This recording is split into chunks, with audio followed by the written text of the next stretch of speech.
നഹ്മദുഹു വ നുസല്ലി അലാ റസൂലിഹിൽ കരീം അമ്മാ ബഅദ്. അൽ മൽമളതു വൽ ഇസ്തിൻഷാഖ് അഥവാ വായിൽ വെള്ളം കൊപ്പിളിക്കലും മൂക്കിൽ വെള്ളം കയറ്റി ചീറ്റലും വുളൂഇന്റെ പ്രധാനപ്പെട്ട സുന്നത്തുകളിൽപ്പെട്ടതാണ്. ആ സുന്നത്തിനെ റസൂലുള്ളാഹി സ്വല്ലല്ലാഹു അലൈഹി വസല്ലം ഹദീസുകളിൽ വ്യക്തമായി പഠിപ്പിക്കുന്നു. അത് ഫിത്രത്ത്, മനുഷ്യ പ്രകൃതിക്ക് അനുയോജ്യമായ കാര്യമാണെന്നും റസൂലുള്ളാഹി സ്വല്ലല്ലാഹു അലൈഹി വസല്ലം ചേർത്തു പറയുന്നു. പ്രത്യേകിച്ച് ഉറക്കത്തിൽ നിന്ന് എഴുന്നേറ്റ് കഴിഞ്ഞാൽ ശക്തമായ രൂപത്തിൽ തന്നെ മൂക്കിൽ വെള്ളം കയറ്റി ചീറ്റാൻ, ശുദ്ധീകരിക്കാൻ റസൂലുള്ളാഹി സ്വല്ലല്ലാഹു അലൈഹി വസല്ലം പഠിപ്പിച്ചു. കാരണം ഫഇന്ന ശൈത്വാന യബീതു അലാ ഖൈശൂമി, പിശാച് രാപാർക്കുന്നത് മനുഷ്യന്റെ തരിമൂക്കിലാണ്.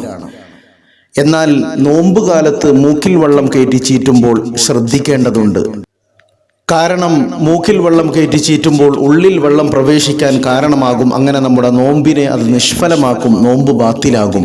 റസൂലുള്ളാഹി സ്വല്ലല്ലാഹു അലൈഹി വസല്ലമയുടെ വചനം ഇപ്രകാരമാണ്: ബാലിഗ് ഫിൽ ഇസ്തിൻഷാഖ്, മൂക്കിൽ വെള്ളം കയറ്റി ചീറ്റുമ്പോൾ നീ ശക്തമായി തന്നെ ചെയ്യണം. ഇല്ല അൻ തകൂന സ്വായിമ, നോമ്പുകാരനായാലൊഴികെ. കാരണം നോമ്പ് സമയത്ത് അങ്ങനെ ചെയ്താൽ ഉള്ളിൽ വെള്ളം പ്രവേശിക്കുകയും അങ്ങനെ നോമ്പ് അതുകൊണ്ട് ബാത്തിലാവുകയും ചെയ്യും. അതുകൊണ്ട് നോമ്പ് കാലത്ത് വുളു എടുക്കുമ്പോഴും കുളിക്കുമ്പോഴും വിശ്വാസി സമൂഹം ഈ കാര്യം ശ്രദ്ധിക്കേണ്ടതുണ്ട്. അല്ലാഹു സുബ്ഹാനഹു വ തആല നമ്മുടെ നോമ്പുകളെല്ലാം കബൂൽ ചെയ്യുമാറാകട്ടെ. അല്ലാഹുമ്മ ജഅൽ ഹാദ ശഹ്റ ശരീഫൽ അദീമ ഷാഹിദൻ ലനാ ലാ ഷാഹിദൻ അലൈനാ വജഅൽഹു ഹുജ്ജതൻ ലനാ ലാ ഹുജ്ജതൻ അലൈനാ ആമീൻ ബിറഹ്മതിക യാ അർഹമർ റഹീമീൻ.